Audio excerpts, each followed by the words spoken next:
Hey you guys, welcome back to the salon. Now, not too long ago, when I did a video about Disney's 1980s dark phase, and talked in particular about the 1980 movie, The Watcher in the Woods, I happened to mention that the movie in this specific cycle, like from this specific era, that actually seems to get the most discussion for being like straight up nightmare fuel for a lot of 1980s kids, was probably the 1985 live action movie, Return to Oz. Now, because I grew up in the 1980s, as anyone around here already knows, I was actually 13 when Return to Oz came out, incidentally. And as a kid, I loved anything dark and creepy. And even now, like as a 50-year-old adult, I actually remain really fascinated with the kind of darker edged media that was aimed at children, particularly in the 80s around that time period.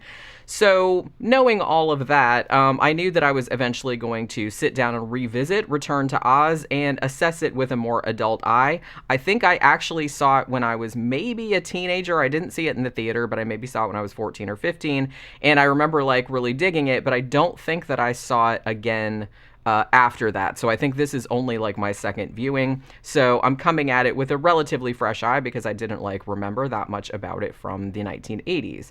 Now, this movie haunted a generation for a reason. And I have to say that its cult status is very, very richly deserved. The cool thing about it, it's it's kind of spooky and it's somber. The tone of it is very somber. But it's still very fantastically realized, just a whole different take on the Oz story. And it has some really terrifying ideas and images in there that have been really brought to life very, very effectively with some really good, very creative special effects, most of which still look pretty damn great, at least in my humble opinion. Now, much like the previously discussed Watcher in the Woods movie, the kind of road to the final film version of Return to Oz was definitely a rocky one. Now, Walt Disney, before he died in 1966, had been wanting to do an Oz movie and had actually purchased the rights to all of Frank Baum's Oz book series. But nothing had actually come out of it, they hadn't really developed anything until 1980, when the copyright on the books was actually set to expire shortly. They were going to go into the public domain. Now, around this time period, it so happened that the quite well-known editor, writer, director, sound designer named Walter Murch, who had actually worked in various capacities, usually as an editor, but sometimes as a sound designer too, or a screenwriter. He had worked on a bunch of classic movies. He was at THX 1138, The Godfather, American Graffiti, Godfather Part 2, Apocalypse Now. So he's working for some heavy hitters. But he'd been really, really keen to develop an Oz story as well. And he happened to come in 1980 and pitch the idea to the then production chief at Disney. And he was actually not aware, Walter Murch was unaware at the time, that Disney already owned the rights to the Oz books. So at this point, they were like, oh, well, funny you should mention that because we have been wanting to put an Oz thing into development before they go, before the books go into public domain. So the project started moving forward. So, drawing largely from the second and third books in the Oz series, which would be The Marvelous Land of Oz from 1904 and Ozma of Oz from 1907, Walter Murch also kind of brought in details from the 1914 book, which is called Tick-Tock of Oz, specifically the title robot character. That's kind of who he brought in from that. So, Murch wanted to do something different, like from the 1939 classic, obviously, The Wizard of Oz. He wanted to make his Oz movie kind of less a sequel and more, I guess, a shared universe variation that was more similar in tone to the novels, which meant that he wanted to take it in a darker direction and also not make it a musical, which I think Wizard of Oz, they only made that a musical, obviously, because Judy Garland was in it, so they wanted, they wanted her to sing and stuff. So they were going to lose that aspect as well, because this is absolutely not a musical. The only other major feature carried over from the 1939 movie was the ruby slippers, because those were actually in the books, they were actually silver shoes, they weren't ruby slippers. So for the use of those, Disney actually had to pay MGM a licensing fee, since the ruby slippers were a film-only original concept. The rest of the stories, though, by the time they got around to actually making this thing, had actually fallen into the public domain, so anything else that was in the novels was pretty much fair game.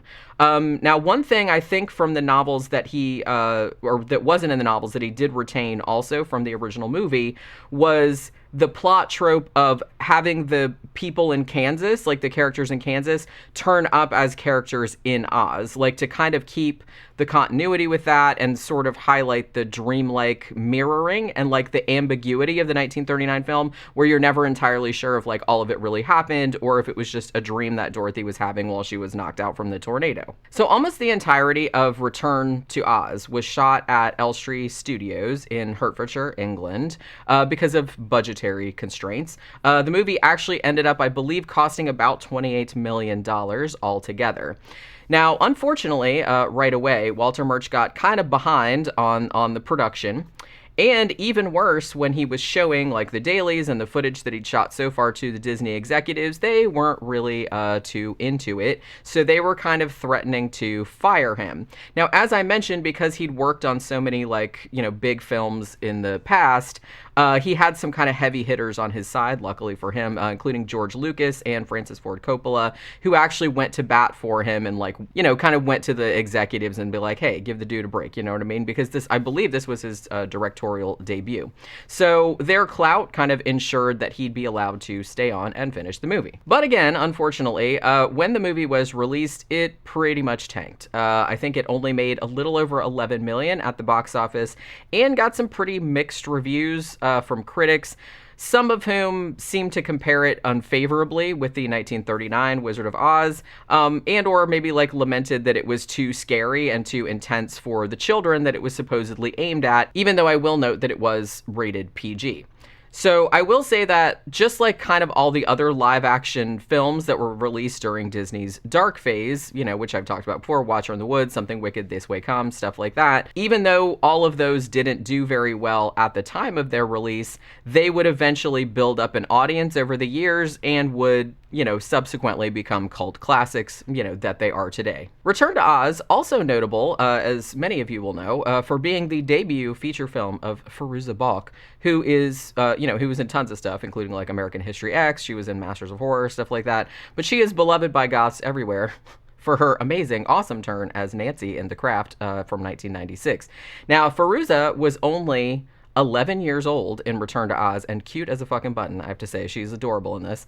Now, I will say, too, that 11 years old was actually much closer to the actual age of Dorothy in the books, because in the 1939 movie, Judy Garland was technically, and I didn't know this until much later, she was technically supposed to be 12 years old in the 1939 movie, but the actress, obviously at the time, was 17, and actually really did look like it. There's no way in hell that she looked like a 12-year-old girl, but okay.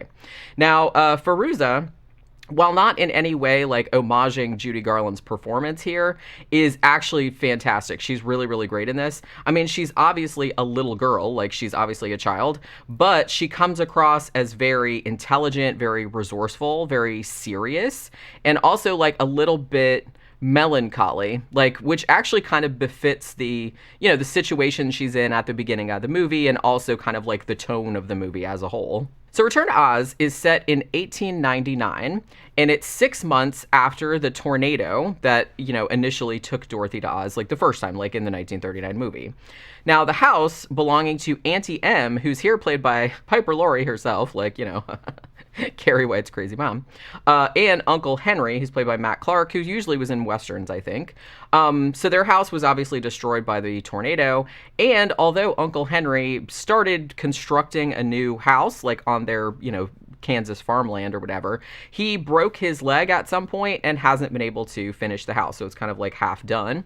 Now, Annie M knows that the leg has healed by now, But Henry has kind of also fallen into a really deep depression about the sad state of the family finances. And so he's just kind of like sits there on the half-finished porch of the new house, like staring out at the prairie, while Annie M is like trying to keep everything together and trying to keep the farm running. So aside from all of their horrible, dire money problems, Annie M and Uncle Henry are also very worried about Dorothy, who's actually been suffering from insomnia, like ever since the tornado happened, which is pretty understandable, I guess. She kind of has some PTSD. And she keeps regaling them of these fantastical tales about Oz, which of course neither of them believe. Now, they're both starting to like be afraid that she might have some serious psychological problems. And although they don't have any money and can't really afford to take her, they actually borrow some money from a relative because they're like, well, we need to take her to see a doctor because she's obviously maybe like having a mental breakdown. You know what I mean? So they actually see an ad in the newspaper for this local physician with a very newfangled approach to wellness, utilizing the modern and seemingly miraculous power of electricity. Now, so yeah, they're not really entirely sure what else to do, and this is like their only option at this point, they feel like. So Annie M, like, you know, loads Dorothy into the little cart and takes her to see this quack, whose name is Dr. Worley, and he's actually played by Nicol Williamson, who actually played Merlin in Excalibur, so that's like kind of neat. Now, obviously, while Auntie M is there, you know, Dr. Worley seems all like nice and avuncular and everything, but once she leaves Dorothy, because she's like, oh, well, Dorothy has to stay here overnight, you know what I mean? So once she leaves her there and, you know, takes off back home, you know, and leaving poor little Dorothy in the care of Dr. Worley and this very sinister nurse named Nurse Wilson, who's actually played by Jean Marsh, who was in a ton of shit, but I recognized her from The Changeling, and she was also in Willow. So after Annie M leaves, though, like, the truth comes out. Essentially, the doc and the nurse are giving their patients essentially like electroshock therapy. They're putting like stuff and like, you know, running currents through their heads and stuff using an untested device that Dr. Worley has designed, you know, of his own design. And when they happen to damage their unfortunate subjects, which seems like it happens a lot, they kind of lock these wretched, screaming folks like down in the basement, and sometimes you can hear them screaming down there. It's a real cheerful place is what I'm saying. So Dorothy gets strapped to a gurney, and she's about to get this same treatment. They put the thing on her head and everything, and she's like wigging out like with her fucking eyes all big and everything, like, oh shit, I'm about to get my brains fried, when it so happens that there's been like a raging storm outside and it knocks out the power. So the doctor and the nurse like go to check on the breakers and also check on the other captives like down in the basement who were like shrieking their heads off because the power went out. Dorothy is actually able to escape with the help of this mysterious blonde girl that she's seen a couple of times previously. You're almost kind of led to believe that maybe she's like a ghost because she kind of like disappears and shit, but she can do physical things because she does actually like take off Dorothy's straps and like get her out of it, off the gurney or whatever. Now, she has seen this girl before. Like, she saw her in a mirror, like while she was in Dr. Worley's office, like talking to him. And then once when they stuffed her in this like shitty looking room in the asylum is what it is. And the girl actually gave her a jack-o'-lantern, like to remind her that it was almost Halloween, which is going to foreshadow like some stuff later on. So the two girls actually kind of flee out into the storm, and then Nurse Wilson starts chasing them. And at some point during the chase, you know, it's night, it's like there's a horrible storm going on. They fall into this big swollen river and they get swept away, seemingly out to sea. Now, Dorothy wakes up like inside this crate, and the mystery girl who helped her escape is nowhere to be found. And Dorothy assumes that I guess she drowned or got swept out into sea, like I said. Now, the crate that she wakes up in has kind of like left her in the middle of this weird like sandy plain with like some kind of greenery in the distance, like a forest or trees and fields and stuff. Also in the crate, for some reason, which, you know, the reasons will become clear later on. But also in the crate is Billina, who is actually one of the chickens from her farm back in Kansas, that she established, like, that she talked to before. Only now, like, Billina can talk. This puppet, the puppet's actually like really good. I mean, a lot of the times it's a real chicken, obviously, but even when it's not a real chicken, it still looks pretty chickeny. Like it looks pretty good, I think. So the chicken is actually puppeteered by Mac Wilson, and she's voiced by Denise Breyer, who actually did the voice of the junk lady from Labyrinth, which came out a year after this. So I thought that was a fun fact. Now, because the chicken can suddenly talk, Dorothy deduces that they must have been transported back to Oz somehow.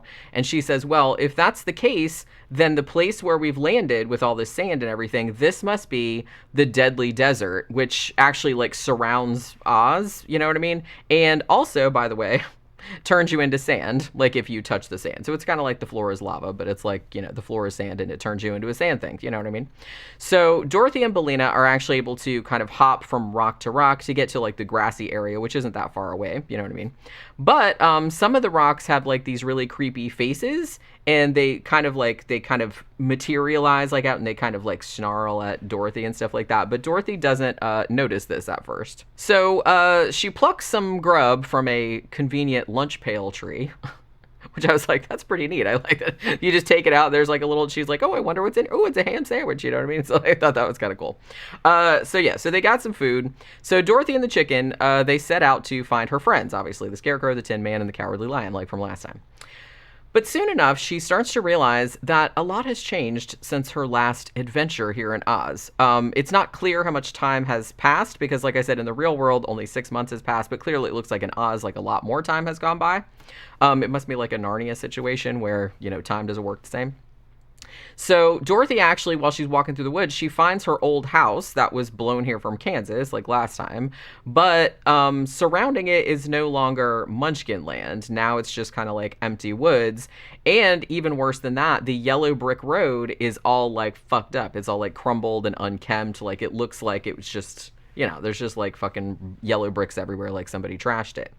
So Dorothy, obviously very distraught by this, and starts running toward the Emerald City, which she can kind of see in the distance. But even before she gets there, she can see that it's just a ruin. I mean, it's just completely like all like the buildings are kind of half falling down and all this other kind of stuff. Like I said, it's like a ruined city. So she finally gets there, like into the middle, like, you know, the courtyard in the middle of the Emerald City or whatever.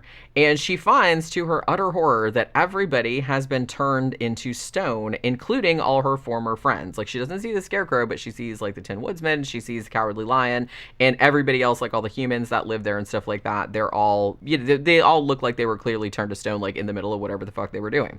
Also, there's some very ominous graffiti on the wall, which says to beware the Wheelers.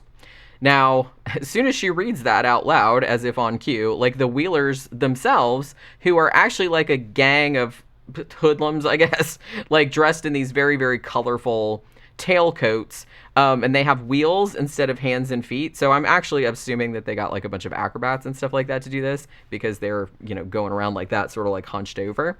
So they kind of start chasing Dorothy and Bellina. And they're only able to escape by ducking into this kind of hidden compartment, like behind a wall, that has this little keyhole in it. And Dorothy had actually, when she was still back in Kansas, she got this key that looked like it said Oz on the top. Like she thought it came like on a falling star. Like she saw a falling star, and then she saw it like, you know, by the chicken coop or the trough like the next day.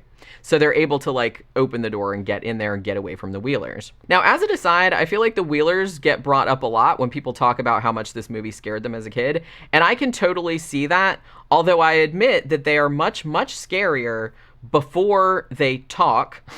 They probably shouldn't have talked. And before they take their masks off, because when they first start coming down, like on the wheels and everything, like their heads are bowed forward like that, and the masks are like on top of their heads, so you can't like see their faces. And they're almost they kind of look like this weird like kabuki mask, like not exactly like kabuki mask, but they look like kind of a little bit like that, like from some kind of like, I don't know, like no theater or something like that. So they look kind of like that, and that's like really, really creepy. But then when they put their faces up, they just kind of look like, and then they just kind of look like, honestly, I thought they just looked like rejects from Cirque du Soleil, like, and the one particularly looks like he's doing Klaus Nomi cosplay. He's like, they kind of the Klaus Nomi hair. Like, I don't, you know what I mean? If you know who Klaus Nomi is. But it's like, I was like, oh my God, it's like colorful Klaus Nomi. But that's what I thought. And like I said, when they start talking, you know, they're very, like, they have all these threats and they're sneering and stuff like that. And it just kind of sounds like, you know, gangs of bullies, like in your regular, like, 80s movie. So I kind of feel like they would have been a lot scarier, like, if they didn't talk and if they didn't show their faces. I will also note that several characters in Oz up to this point in the movie seem to find it very significant and shocking and maybe kind of like even scary that Dorothy has a chicken with her. Like when they hear that she has a chicken or when they see that she has a chicken, like they're like, a chicken, you know what I mean? They like freak out. So this detail will actually like pay off a little bit toward the end. So once inside this kind of like compartment behind this stone wall, Dorothy and Bellina the chicken, they find TikTok, who is like this kind of squat little mechanical man. He's very steampunk looking. I really like the look of TikTok. He's really cool looking. He was actually once the Royal Army of Oz. It's just him, evidently. Now, he has like all these little, you know, wind up things. Like on the side, it's like this one's for thinking and this one's for action and this one's for this, that, and the other thing. So Dorothy like reads the instructions and winds him up. And, you know, when he comes to life and he talks and everything, he seems like a pretty solid dude. He says to Dorothy that the Scarecrow, who was actually made King of Oz, like before Dorothy left last time, kind of stashed him in there and said, hey, wait for Dorothy to come back and like fix all this bullshit that's happening outside. Now, TikTok also tells her that the very Detroit-like downfall of the Emerald City was caused by this evil motherfucker called the Gnome King. And that's like not gnome like the gnomes you find in your yard, like with a G at the beginning. It's just gnome, N-O-M-E, which is its own thing, apparently. He also says, hey, nobody's seen the Scarecrow in ages. I'm not really sure where he is, but he's like, if anybody knows where the Scarecrow is, then it will be Princess Mombi. So the group decide that they're going to head over and see Princess Mombi and like find out what's up. So the palace where Mombi lives looks pretty like all dusty and shit, like it's the made century off or something. All except, that is, for the spotlessly pristine and very Versailles-like Hall of Mirrors. And that's where Mombi is sitting on her throne, evidently admiring her own beauty from every possible angle. Because like it's pretty like spectacular, like the set, I would have to say. Now she basically tells Bellina and TikTok to cool their heels right here in the mirror room. And she's like, I'm going to take Dorothy into this other place, into this other room, so I can change into something more comfortable. Right here is another one of those sequences that caused like many people in my generation some childhood trauma, because Mombi takes Dorothy into a hall and it's lined with these glass cases, each one of which contains a different and living severed head. Turns out, you see, that Mombi is quite the collector.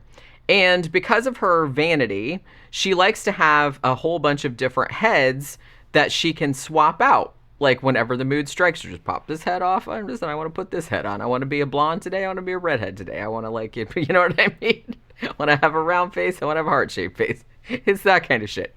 Now, her little decapitation habit is the reason that some of the statues that Dorothy saw in the Emerald City courtyard were headless, because she evidently like lopped off these ladies' heads because she wanted them, you know, before she turned them to stone. She also proposes to imprison Dorothy for a while until Dorothy becomes an adult so that she can add Dorothy's head to her collection as well. Because, you know, she's got to wait for her to grow up, because admittedly it would look pretty weird for a grown woman to be wearing the head of an 11-year-old, which is a sentence I never thought I'd say, but, you know, here we are. So to that end, Mombi locks Dorothy and her gang into this musty old attic. Now, luckily, before she did that, she did reveal that the Scarecrow had been taken to the Gnome King's mountain. So this is going to be the next destination on the agenda, like once the gang escape from the attic somehow. Now, while they're looking for a way out, they stumble across this kind of Scarecrow-like man, because every character in this has like a counterpart, like with the original movie. You know what I mean? Like this guy's kind of like the Scarecrow. Bellina the chicken is kind of like Toto, because Toto is still in it, but Toto stayed at home back in Kansas this time. Poor little puppy. Cute. The dog that plays Toto in this is like adorable as shit too. You know, and TikTok is kind of like the Tin Man, and you know, it's all like that. So yes, they find this Scarecrow-like man with a jack-o'-lantern head, which actually calls back to that carved pumpkin that mystery girl had given Dorothy like back in Kansas when she was in the insane asylum. So this scarecrow-like man says his name is Jack. It's sort of like Jack Pumpkinhead is basically what his name is. He's actually voiced by Brian Henson, and if I'm not mistaken, I think this might have been Brian Henson's like voice acting debut. You know what I mean? Obviously, it's Jim Henson's son. Now, apparently, Jack has only been alive for a very short time, and because he's having some issues, he asks if he can call Dorothy Mom, which is odd and a little disquieting, but, you know, understandable given his predicament.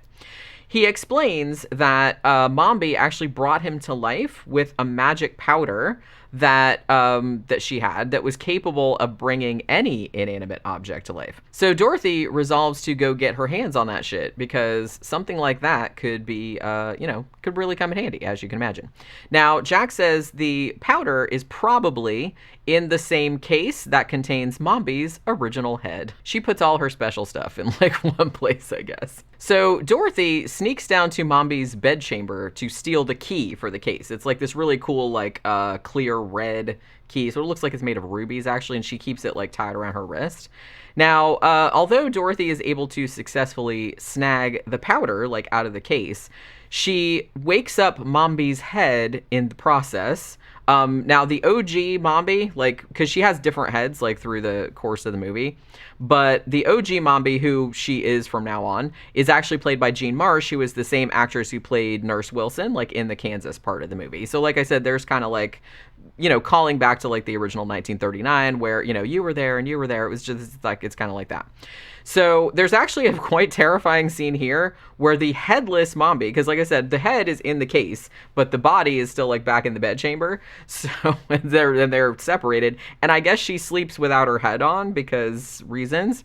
So there's like a really horrible scene. It's a horrifying scene where this headless woman, like wearing this big, like voluminous nightgown, is like kind of lumbering down the thing, like after Dorothy, so she can go get her head and pop her head back on. And like, it's pretty unsettling is what I'm saying. So while Dorothy was dealing with all of that shit, the rest of the gang was back in the attic, and they were kind of like focusing on constructing a creature like that would fly and that they'd be able to use to escape. So they actually end up utilizing, like, you know, they're thinking, well, you know, she's going to bring back the powder that'll bring inanimate objects to life. So we can just throw together a bunch of stuff and we can sprinkle the powder on it and it'll turn into like a creature. So that's what they do. So they have like an antique sofa so they can all kind of sit on it. They have some rope. There's like some big, like kind of fake palm fronds or something like that. They're going to use that for wings. And for the head, they use this like trophy. It's a moose head, but it's like a moose-like creature. It's actually called a gump, but it looks kind of like a moose. So this obviously is going to be the equivalent of like the Cowardly Lion because it's like a creature. So Dorothy comes back with the powder. Mombi is still like hot on her heels, and the gang like sprinkle the stuff all over the Gump, and he comes to life, and so they all pile onto the couch, which is his body, and they kind of zoom out the window. So Mombi is super pissed, obviously, that they've escaped from her. So she gathers up the wheelers and hooks them to like the front of her sledge, like she's like witchy Santa and they're the 8 tiny reindeer or some shit. And she just lights out for the Gnome King's mountain to warn him about Dorothy's arrival, like her impending arrival. Meanwhile, Dorothy and the gang actually crash land after the Gump creature, which they kind of just cobbled together, to be fair, starts kind of falling apart midair. But luckily, they all survive, and they end up on the plateau of the Gnome King's mountain, where the Gnome King himself, which is actually this really awesome-looking moving face in a rock creature. It's done with stop motion animation. It looks really, really cool. And it's also voiced by Nicol Williamson, who plays the Gnome King, who is also the same guy that played Dr. Worley in the Kansas part of the thing. So he's like the villain. He tells Dorothy that he actually imprisoned the Scarecrow because the Scarecrow had stolen all his emeralds, which Dorothy thinks kind of sounds like bullshit. Now, the Gnome King does actually show her in actually a really, really cool sequence. I really like this sequence a lot. He kind of like shows her down in the mountain because he lives in this mountain and it's like all these kind of like caves and like, you know, mines and stuff. And he shows her that pretty much all of the precious stones in the entire world like come from this mountain. including all the emeralds, obviously. But Dorothy points out, like, dude, you have like way more emeralds and shit that you could ever use, so what's the big deal about some other people having some, you greedy bastard? And also, the Scarecrow wasn't even made King of Oz until after Emerald City had already been built, so he couldn't have stolen the gems, so what the fuck? The Gnome King, though, doesn't give two shits about logic, and he decides that he's going to fuck with Dorothy and her crew a little bit. So he tells her that the Scarecrow has actually been turned into a fancy knickknack in his vast collection. And he will give each one of the gang 3 chances to guess which thingamajig is actually the Scarecrow. All they have to do is go into the chamber one at a time, touch the object they think is the Scarecrow, and say Oz. And if they pick the right one, then the Scarecrow will be like popped back into life and all of them can leave. Now, perhaps unwisely, the gang actually agree to this game before asking what the consequences will be if they mess up, which is an oversight that is absolutely going to come back to bite them in the ass. So Gump, the, couch moose monster, he goes into the chamber first and doesn't pick the correct thing, which leads to him also being turned into a vase or some shit. Dorothy is actually horrified, but the Gnome King points out that they all should have asked what would happen if they guessed wrong, which, fair play to him, they didn't ask, so, that's kind of on them. Notably, every time that one of Dorothy's buddies gets turned into a knickknack, the Gnome King actually edges more toward being human. Like, eventually, after they've all been turned in, like, he comes out of the wall, like, he emerges out of the wall that his form was kind of, like, trapped in. Because, like I said before, he was just kind of like a face, like, coming out of the rock, you know what I mean? But he eventually, like, comes out, and he still kind of looks like he's made of rock, but he looks like an actual, like, person. Oh, and by the way, the Gnome King also has the magical ruby slippers, which he actually scooped up after they fell off of Dorothy's feet, like, after she was going back to Kansas last time, like, presumably in the hot air balloon. So that makes Dorothy feel really bad because now she feels indirectly responsible for causing all the misery in Emerald City, because if she hadn't dropped the shoes, then the Gnome King wouldn't have been able to take them and wouldn't have been able to become, like, all powerful and take over the shit. Now Jack Pumpkinhead, he goes into the chamber next and he also fucks up. Bellina, the chicken, she doesn't actually get a chance to do it because she was hiding inside Jack's head because of some kind of trouble that happened earlier on. Now, TikTok agrees to go next. And because he's actually pretty clever, he goes into the thing and then pretends like his action has wound down, like before he got to pick anything. And he was like trying to ensure that Dorothy would get to come into the chamber with him to like wind him back up. So that does happen. Like, the Gnome King lets her go in and wind him back up so he can have his turn. But when she's in there, TikTok is like, well, I'm kind of having a hard time, like, choosing correctly. The thing is that, like, all the items in there, they just look like random tchotchkes and statues and shit. And there are, like, a lot of them. So it's kind of an impossible task. So he figures he's already touched 2 things and they were wrong. So he's like, if I touch the 3rd thing and that's also wrong, then at least Dorothy will be able to see what he turns into, and maybe that will give him a clue, like give her a clue as to like maybe what the Scarecrow turned into. Cause like, I don't know, like maybe you turn into something that sort of like looks like you or represents you in some way. So TikTok actually ends up touching like this silver chalice and he just like poofs out of existence.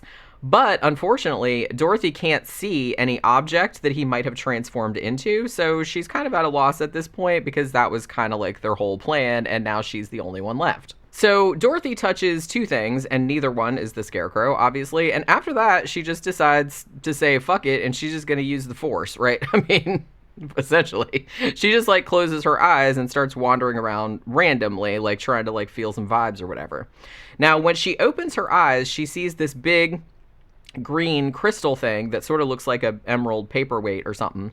And of course, when she touches that, the Scarecrow reappears. So from this, Dorothy is able to surmise that everybody from Oz that got turned into a thing will have turned into a green object. So her and the Scarecrow start like racing around the room, like looking for green things. There aren't that many of them. Now they find the object that Gump was turned into, so they turn him back right away. But while they're doing that, like the Gnome King has gotten super pissed at like being bested at his own game, I guess. And outside the chamber, like the chamber kind of starts collapsing and like he's growing to like an enormous size. So all the other gnomes, like all the other rock creatures, are also kind of like shambling into the chamber, like those creepy like granite zombies or whatever. So Dorothy finds Jack and changes him back into his regular self, but the Gnome King is like now gigantic and terrifying, and everything is kind of like turned red and fiery, and it looks like fucking hell all up in the place.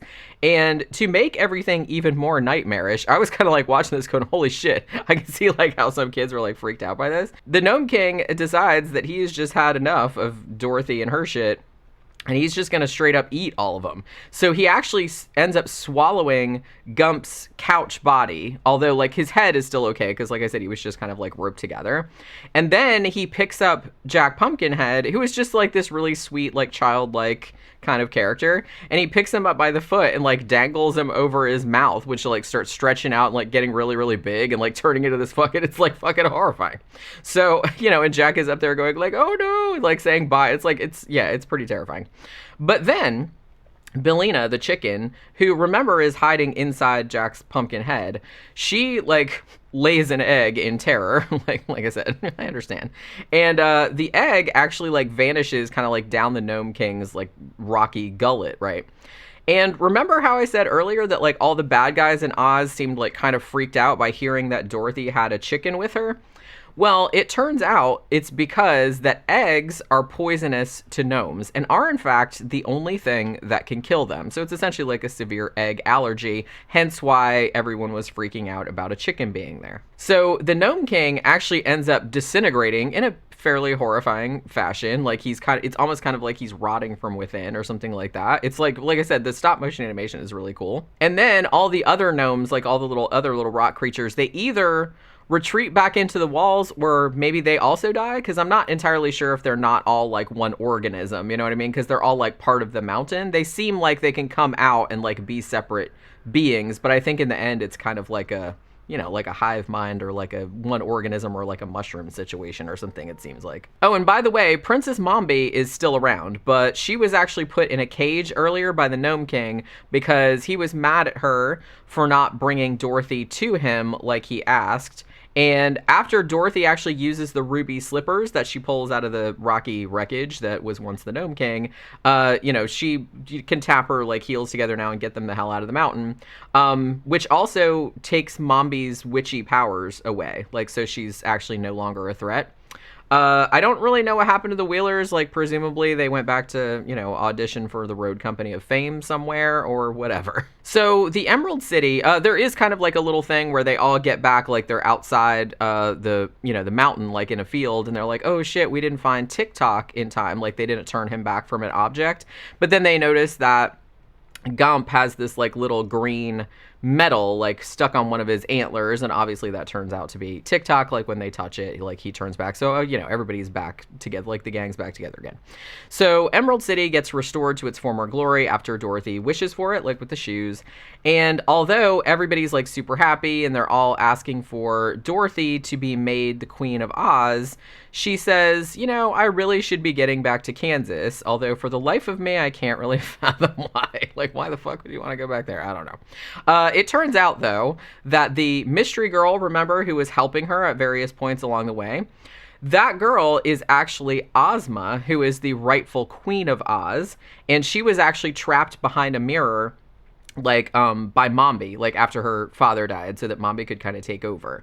So Dorothy very happily like frees Ozma from behind the mirror and allows her to retake the throne, which was rightfully hers, and ends up saying goodbye to all her friends. Although I will note that Billina the chicken very sensibly opts to stay in Oz, because who the hell would want to go back to drab-ass Kansas after being in the Emerald City? Especially, too, like, you know, to be fair, if you're a chicken who's kind of in danger, which they actually implied a little bit earlier, that she might be like, spatchcocked and roasted with fennel if she doesn't like produce enough eggs. So, Belena's living the dream. So after that point, like Dorothy wakes up alongside the banks of the river, like near the insane asylum that she escaped from, like near the beginning of the movie.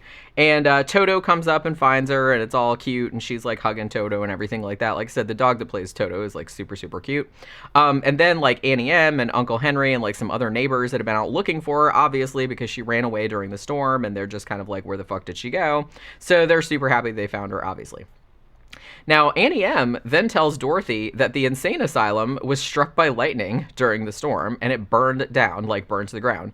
Now, everyone got out okay, except for Dr. Worley, who actually perished after running back inside to save his machines. So like I said, his counterpart in Oz, who was the Gnome King, also like burned up or like died from eating the egg, and like, kind of went into like this big fiery like conflagration, and the same thing happened to like his real life counterpart. Dorothy also notices that Nurse Wilson, who remembers the same actress as played Princess Mombi in Oz, is kind of like carted off to jail in this caged truck that looks like the cage that the Gnome King had put her in back in Oz. And then after that, everything kind of like wraps up very briefly, like in a very happy ending. Like Uncle Henry finishes the new house, and it looks like their fortunes are starting to improve.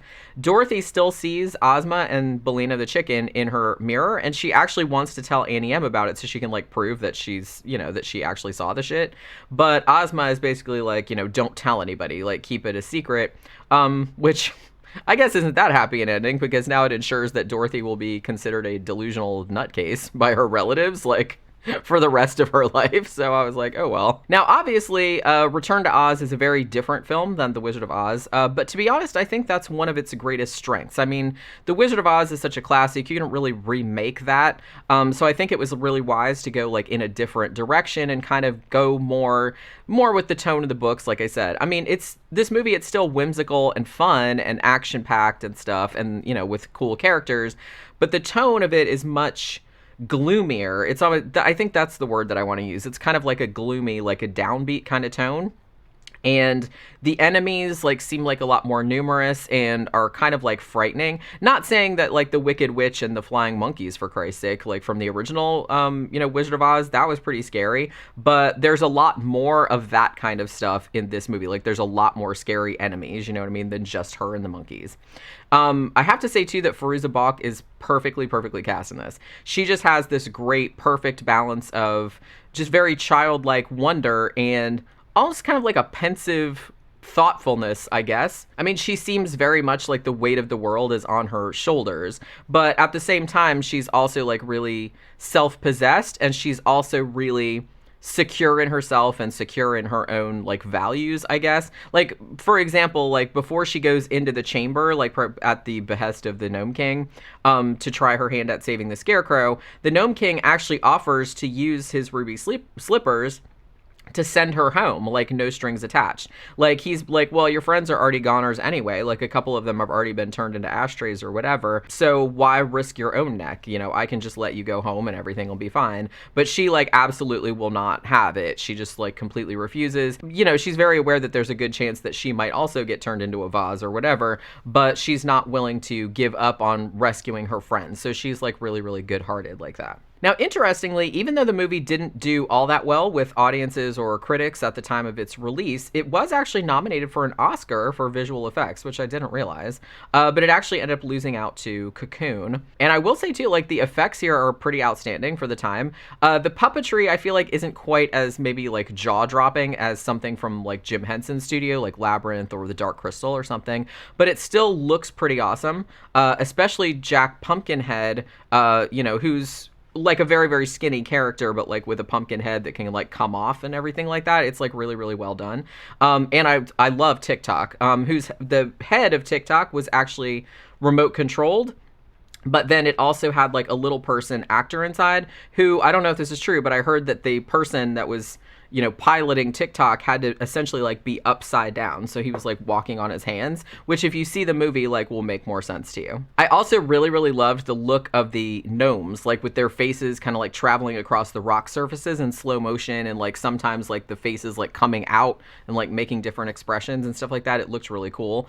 That's just another example of kind of these old school techniques generally looking better than CGI, even with all of its imperfections. So, I mean, if you haven't seen it and you actually really love scary movies that are aimed at children, but with enough kind of juicy stuff in there for adults to enjoy as well, Return to Oz is a really, really great kind of slab of spooky 1980s goodness. I mean, come at it, like, don't approach it as though it's a sequel to or an extension of the 1939 film. Just kind of watch it as its own thing, because even though there are a few overlaps, and the timeline is meant to be kind of like that, it's very much a separate story and tone. It's really much, it's very much its own thing. I will say too that it's very easy to see why this movie frightened so many children back then, because there are some really like chilling sequences, and some of the concepts that are presented are like pretty upsetting as well, like especially like the electric shock therapy stuff, which is like pretty freaky.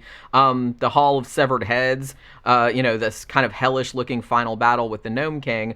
But to be honest, I always loved scary shit as a kid, and even though I was older than, I was 13 when this came out, and I don't think I saw it until like a year or two later, so I was like, too old to be frightened by it. But had I been younger when I saw this, like if I'd been like 7 or 8, this absolutely would have scared the piss out of me if I had seen it when I was that age. On the other hand, it would have scared the piss out of me, but I probably would have immediately asked to watch it again, because that's just the kind of kid I was. So that will do it for this video. Hope you guys enjoyed it. Let me know what you think about Return to Oz, or any other kind of like scary childhood movies, childhood trauma that you had from movies, in the comments. And please remember to like and share if you like this content, and also subscribe to the channel if you haven't already.